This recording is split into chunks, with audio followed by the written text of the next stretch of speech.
नमस्कार। अरुणाचल समाचार में आपका स्वागत है। मैं हूँ राइनोमी हैदर। आइए बुलेटिन में सबसे पहले देखते हैं मुख्य समाचार।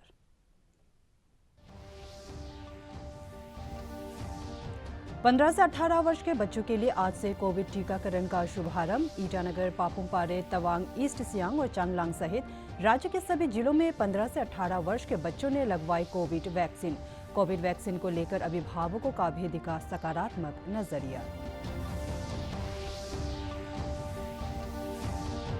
CSI SIG e-governance awards for excellence में अवार्ड ऑफ एक्सीलेंस के लिए चुना गया अरुणाचल प्रदेश एक्साइज डिपार्टमेंट का ई-आबकारी प्रोजेक्ट। उप मुख्यमंत्री चाउना मैन ने डिपार्टमेंट के अधिकारियों एवं कर्मचारियों को अवार्ड के लिए दी बधाई और कहा ये उनकी निष्ठा, समर्पण और कड़ी मेहनत का परिणाम।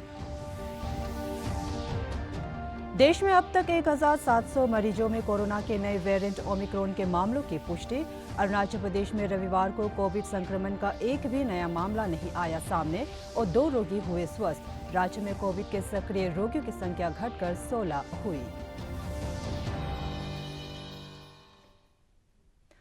15 से 18 वर्ष के बच्चों के लिए आज से अरुणाचल सहित देश भर में टीकाकरण शुरू हो गया है। केंद्रीय स्वास्थ्य मंत्रालय ने कहा कि वर्ष 2004 या इससे पहले जिन बच्चों का जन्म हुआ है वे कोविशील्ड सहित सभी टीके लगवा सकते हैं, लेकिन 2005 से लेकर 2007 तक जन्म लेने वाले 15 से 17 वर्ष के बच्चों को केवल कोवैक्सीन लगाया जाएगा। अब तक 15 से 18 आयु वर्ग के करीब 8 लाख किशोरों ने टीकाकरण के लिए कोविन पोर्टल पर पंजीकरण कराया है। इस आयु वर्ग के लिए पंजीकरण 1 जनवरी से कोविन पोर्टल पर उपलब्ध है। टीका लगवाने के लिए बुकिंग ऑनलाइन या कोविड टीका केंद्र पर कराई जा सकती है। सभी आयु वर्ग के नागरिक सरकारी टीकाकरण केंद्रों पर निःशुल्क टीके लगवा सकते हैं। राष्ट्रव्यापी टीकाकरण अभियान के अंतर्गत केंद्र सरकार सभी राज्यों और केंद्र शासित प्रदेशों को निःशुल्क टीका उपलब्ध करा रही है। ईटानगर स्थित रामकृष्ण मिशन अस्पताल में भी 15 से 18 वर्ष के बच्चों के लिए कोविड टीकाकरण का शुभारंभ हुआ। 18 ईयर्स जिसका 18 बर्थडे नहीं हुआ है अप टू डेट एज, जिसका 18 बर्थडे आ गया है there we are already covering ना 18 प्लस में। तो हम लोग का टारगेट रहेगा ये एज ग्रुप में 98,000 का टारगेट है हमारा। और हम लोग कोशिश करेंगे कि हर स्कूल, मेनली हम लोग का टारगेट है स्कूल मतलब सेकेंडरी, हायर सेकेंडरी, तो उसमें ये 2 एज ग्रुप लोग है। तो अभी हम तो सेशन यहाँ हॉस्पिटल में चालू किए हैं, लेकिन जैसे जैसे 1-2 दिन में हम देखेंगे रेस्पॉन्स के हिसाब से हम स्कूल में भी जाएंगे। ये नया वैक्सीन है स्टेट के लिए, पहले दूसरा स्टेट में था, अभी अरुणाचल में भी दिया है। तो ये vaccine is a very safe vaccine जो बहुत स्टेट में चला है। और इसका पहला डोज आज जैसे हम लोग का फर्स्ट बेनिफिशियरी ले लिया है, सेकेंड डोज 28 डेज़ का बाद लेगा, अनलाइक कोविशील्ड जिसका 84 डेज़ का होता है। एंड हर डिस्ट्रिक्ट में आज लॉन्चिंग प्रोग्राम है डिस्ट्रिक्ट हॉस्पिटल्स में मेनली। फर्स्ट डोज ले हमको बहुत अच्छा लग रहा है। हम अपना एज का ग्रुप एज का लड़का लोग से ये बोलना चाहते हैं कि आप लोग भी लीजिए। आप अगर कोरोना से बचना चाहते हैं तो लीजिए। सब बच्चों को वैक्सीन लेना चाहिए जो 15 to 18 अंदर है।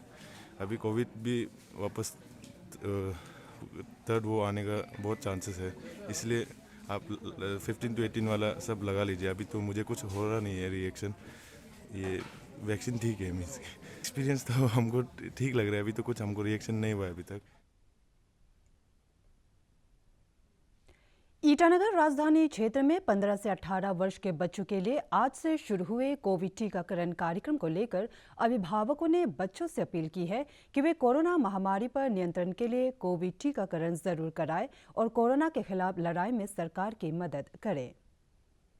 15 से 18 तक जो है जितना भी है भारत का जितना सिटीजन है वो लेना है। वैक्सीन से कोई असर नहीं पड़ेगा। वैक्सीन से आपका फर्दर जितना भी है हम लोग का साइंस एंड टेक्नोलॉजी जितना भी बढ़ते जाएगा उतना तो बीमार फैलते जाएगा। उससे कोई वैक्सीन से उससे कुछ प्रोटेक्शन भी होगा, बहुत कुछ प्रोटेक्शन दे सकता है, इसीलिए वैक्सीन लेना बहुत ज़रूरी है। तो जनता से ये अनुरोध है, आप लोग अपना बेटी बेटा को छुपा कर नहीं रखना है, ये जहाँ पे वैक्सीन का सेंटर है वहाँ ला करके आपका वैक्सीन लेने देना है। तो आज हम बेटा को लेके आए यहाँ में। सुना है कि यहाँ आर के मिशन में दे रहा है बोल के ना वैक्सीन, तो 15 to 18 ईयर्स तो बहुत अच्छा किया है। पहले तो बड़ा लुका हो चुका है, तो हम बेटा को भी इसीलिए मतलब करवाने आया था, वैक्सीन लगवाने। हम यही बोलना चाहते हैं कि मतलब बहुत लोग भी मतलब अभी बोल रहे हैं कि मतलब वैक्सीन लेके तो कुछ हुआ नहीं है, ऐसा बोलता है ना, तो अभी बहुत लोग भी नहीं लिया अभी तक भी। इवन एडल्ट का भी कोई कोई लोग अभी तक लिया नहीं है। तो हम तो यही बोलते हैं कि लेने से अच्छा ही है ना, सबके लिए भी ठीक है। और गवर्नमेंट इतना सबके लिए कुछ कर दे रहे हैं, तो खुद के अपने लिए भी अच्छा और फिर आने वाला उसके लिए भी अच्छा होगा। तवांग जिले में एडीसी लोपसांग सेरिंग ने केडीएस जिला अस्पताल में आज 15 से 18 वर्ष के बच्चों के लिए कोविड टीकाकरण का शुभारंभ किया। फिलहाल जिले के उपायुक्त का प्रभार संभाल रहे श्री शेरिंग ने अभिभावकों से अपील की कि वे अपने 15 से 18 वर्ष के बच्चों का कोरोना टीकाकरण जल्द से जल्द कराएं। इस अवसर पर तवांग के जिला मेडिकल अधिकारी और केडीएस जिला अस्पताल के मेडिकल अधीक्षक भी मौजूद थे। ईस्ट सियांग जिले के मुख्यालय पासीघाट स्थित बाकिन पर्टिन जनरल अस्पताल में भी आज 15 से 18 वर्ष के बच्चों के लिए कोविड टीकाकरण का शुभारंभ हुआ। स्वास्थ्य विभाग के संयुक्त निदेशक डॉक्टर तालुंग ताली ने इस टीकाकरण अभियान का शुभारंभ किया और सभी पात्र लोगों से जल्द कोविड टीकाकरण कराने की अपील की।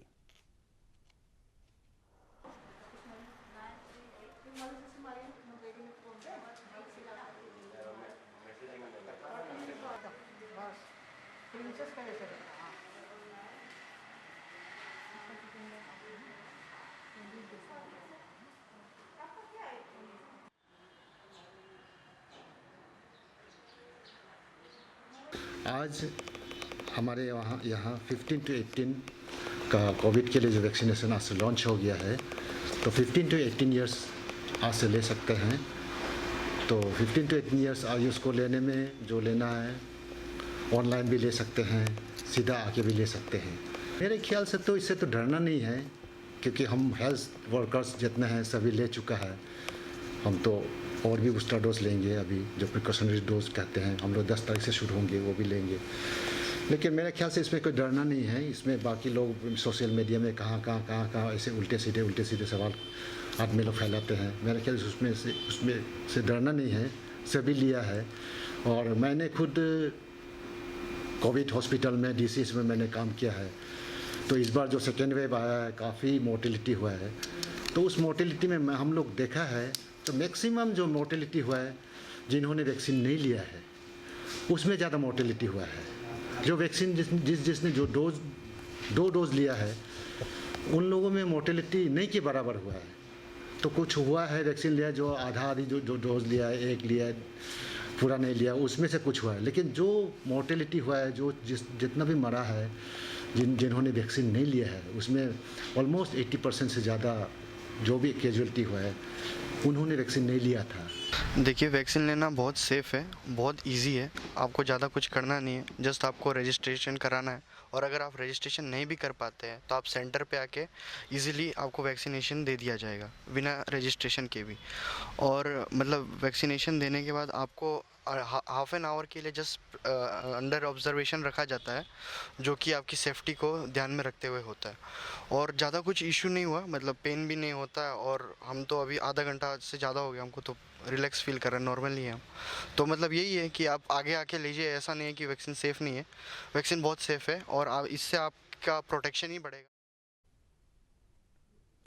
चांगलांग जिला अस्पताल में आज 15 से 18 वर्ष के बच्चों के लिए कोविड टीकाकरण का शुभारंभ हुआ।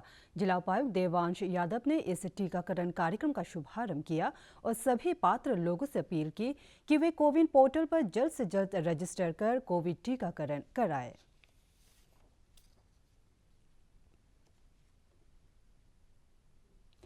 अरुणाचल प्रदेश एक्साइज डिपार्टमेंट के आबकारी प्रोजेक्ट को प्रोजेक्ट्स श्रेणी में 19वें CSI SIG governance awards for excellence 2021 में अवार्ड ऑफ एक्सीलेंस के लिए चुना गया है। उप मुख्यमंत्री चाउना मैन ने अपने एक ट्वीट में इस बारे में जानकारी दी और कहा कि आगामी 23 जनवरी को इलाहाबाद स्थित MNNIT में आयोजित होने वाले समारोह में ये अवार्ड प्रदान किया जाएगा।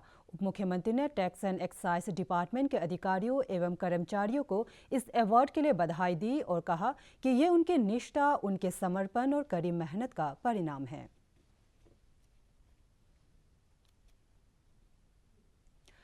देश में अब तक 1700 मरीजों में कोरोना के नए वेरिएंट ओमिक्रॉन के मामलों की पुष्टि हुई है। इनमें से 639 मरीज स्वस्थ हो चुके हैं। महाराष्ट्र में सबसे अधिक 510 और राष्ट्रीय राजधानी दिल्ली क्षेत्र में 351 मामले सामने आए हैं। 23 राज्यों और केंद्र शासित प्रदेशों में ओमिक्रॉन के मामले मिले हैं। राष्ट्रव्यापी टीकाकरण अभियान के तहत देश में 145 करोड़ 68 लाख से अधिक कोविड रोधी टीके लगाए जा चुके हैं। स्वास्थ्य मंत्रालय ने कहा है कि कल 23,30,000 से अधिक टीके लगाए गए और इस दौरान 33,750 नए मरीजों में संक्रमण की पुष्टि हुई है। संक्रमण से स्वस्थ होने की राष्ट्रीय दर 98.2% हो गई है। पिछले 24 घंटे में 2000 से अधिक मरीज स्वस्थ हो चुके हैं। कोविड महामारी से अब तक 3,42,95,407 मरीज स्वस्थ हो चुके हैं। इधर अरुणाचल प्रदेश में रविवार को कोविड संक्रमण का एक भी मामला सामने नहीं आया और 2 रोगी स्वस्थ हुए। राज्य में कोविड के सक्रिय रोगियों की संख्या घटकर 16 रह गई है और रविवार को कोरोना जांच के लिए 112 सैंपल एकत्र किए गए। मुख्यमंत्री पेमा खांडू ने आज ईटानगर स्थित अपने कार्यालय में राज्य की पूर्व शिक्षा सचिव निहारिका राय और उनके पति एवं भारतीय पुलिस सेवा के अधिकारी मधुर वर्मा को फेयरवेल दिया। मुख्यमंत्री ने दोनों अधिकारियों से कहा कि अरुणाचल के लोग जनसेवा के प्रति आपके समर्पण के लिए हमेशा आभारी रहेंगे। इससे पहले ईस्ट सियांग जिले के सिलुक गांव के लोगों ने जिले की उपायुक्त रही डॉक्टर किन्नी सिंह को फेयरवेल दिया। इस अवसर पर डॉक्टर किन्नी सिंह ने नेकोंग रिजॉर्ट का उद्घाटन किया, जो सिलुक गांव में आने वाले पर्यटकों के लिए लाभदायक होगा। गौरतलब है कि पिछले दिनों केंद्रीय गृह मंत्रालय ने भारतीय प्रशासनिक सेवा की अधिकारी निहारिका राय और किन्नी सिंह तथा भारतीय पुलिस सेवा के अधिकारी मधुर वर्मा का तबादला दिल्ली कर दिया था।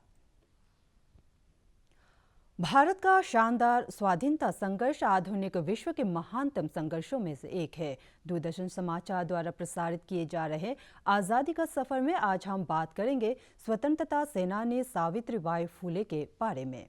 कर रहे हैं आधुनिक भारत की प्रथम महिला शिक्षिका सावित्रीबाई फुले को। उनका जन्म 3 जनवरी 1831 को महाराष्ट्र के छोटे से गांव नाई गांव में हुआ था। वे जीवन भर भारत में महिलाओं के अधिकारों की मशाल प्रज्वलित करने में अग्रणी रही। उन्हें प्रायः भारतीय महिलावाद की जननी कहा जाता है। बाल अवस्था में ही सावित्रीबाई में गजब की जिज्ञासा और महत्वाकांक्षा थी। 9 वर्ष की उम्र में ही 1840 में उनका विवाह ज्योतिराव फूले से कर दिया गया। सावित्रीबाई के सीखने के उत्साह से प्रभावित होकर ज्योतिराव ने उन्हें पढ़ना लिखना सिखाया। सावित्रीबाई ने शिक्षक का प्रशिक्षण लिया। वे 1847 में प्रशिक्षित शिक्षिका बन गईं। देश में महिलाओं की स्थिति में परिवर्तन के लिए प्रतिबद्ध ज्योतिराव के साथ सावित्रीबाई ने 1848 में पुणे में बालिकाओं के लिए विद्यालय खोला। वो भारत की प्रथम महिला शिक्षिका बनी। देश में विधवाओं की दुर्दशा से सहानुभूति रखते हुए सावित्रीबाई ने 1864 में बेसहारा महिलाओं के लिए आश्रय स्थल भी बनाया। सावित्रीबाई ने सत्य शोधक समाज को दिशा देने में भी महत्वपूर्ण भूमिका निभाई, जिसकी स्थापना महात्मा ज्योतिबा फूले ने की थी। 1873 में सावित्रीबाई ने सत्य शोधक विवाह कराने आरंभ किए, जहां विवाह करने वाले जोड़े शिक्षा और समानता की शपथ लेते थे। 1890 में ज्योतिराव फुले का निधन हो गया। सभी सामाजिक मान्यताओं को दरकिनार करते हुए सावित्रीबाई ने उनकी चिता को अग्नि दी। उन्होंने ज्योतिराव की विरासत को आगे बढ़ाया और सत्य शोधक समाज की भी जिम्मेदारी संभाली। जब 1890 के दशक में महाराष्ट्र में खतरनाक प्लेग फैला, तो सावित्रीबाई ने पुणे में प्लेग पीड़ितों के लिए क्लिनिक खोला। 10 वर्ष के प्लेग रोगी को स्वयं क्लिनिक ले जाते समय सावित्रीबाई को भी प्लेग ने जकड़ लिया। 10 मार्च 1897 को सावित्रीबाई फुले का निधन हो गया। वे आज के दौर में भी अनेक महिला अधिकार कार्यकर्ताओं के लिए प्रेरणा बनी हुई हैं। महान भारतीय समाज सुधारक को शत शत नमन। अरुणाचल के 4 दिन की यात्रा से लौटने के पहले रविवार की रात असम के राज्यपाल प्रोफेसर जगदीश मुखी ने राज्यसभा सांसद नाबम रिबिया द्वारा आयोजित रात्रि भोज में हिस्सा लिया। इस अवसर पर श्री मुखी और असम की प्रथम महिला प्रेम मुखी, मुख्यमंत्री पेमा खांडू एवं अन्य लोगों ने परंपरागत निशी डिनर का आनंद लिया। मुख्यमंत्री पेमा खांडू ने एक ट्वीट में ये जानकारी दी। राज्य के स्वास्थ्य मंत्री आलो लिबांग ने रविवार को अपर सियांग जिले के यिंगक्योंग बाजार लाइन में एक एपीएसटी टिकट बुकिंग काउंटर और एक पैसेंजर वेटिंग शेड का उद्घाटन किया। श्री लिबांग ने अपने एक ट्वीट में कहा कि यिंगक्योंग मार्केट एरिया में एक पैसेंजर वेटिंग शेड और टिकट काउंटर की जरूरत थी और इसे ध्यान में रखते हुए ये सुविधाएं शुरू की गई है। रक्षा मंत्री राजनाथ सिंह ने आज चंडीगढ़ यूनिवर्सिटी स्थित Kalpana Chawla centre for research in space science and technology का उद्घाटन किया। इस अवसर पर उन्होंने तीनों सेनाओं के रक्षा कर्मियों के बच्चों के लिए 10 करोड़ रुपए की स्कॉलरशिप स्कीम भी लॉन्च की। अपने संबोधन में रक्षा मंत्री ने रिसर्च सेंटर की स्थापना को देश के अंतरिक्ष क्षेत्र को मजबूत करने की दिशा में एक महत्वपूर्ण कदम करार दिया। विश्व गुरु के पद पर हमको पुनः आसीन करना है तो देश के पब्लिक और प्राइवेट सेक्टर को मिलकर ही काम करना होगा और इस दिशा में हम तेजी के साथ आगे बढ़ रहे हैं।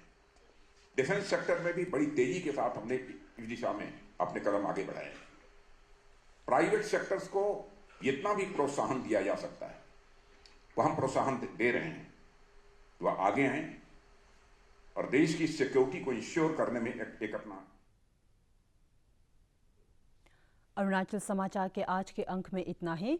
जाने से पहले आप सभी से अनुरोध है कि कोविड-19 के दिशा निर्देशों का पालन करें, हमेशा मास्क लगाए, बार बार हाथ धोए और सोशल डिस्टेंसिंग के नियमों को माने। कोरोना महामारी से बचाव के लिए आपका वैक्सीन लगवाना भी जरूरी है।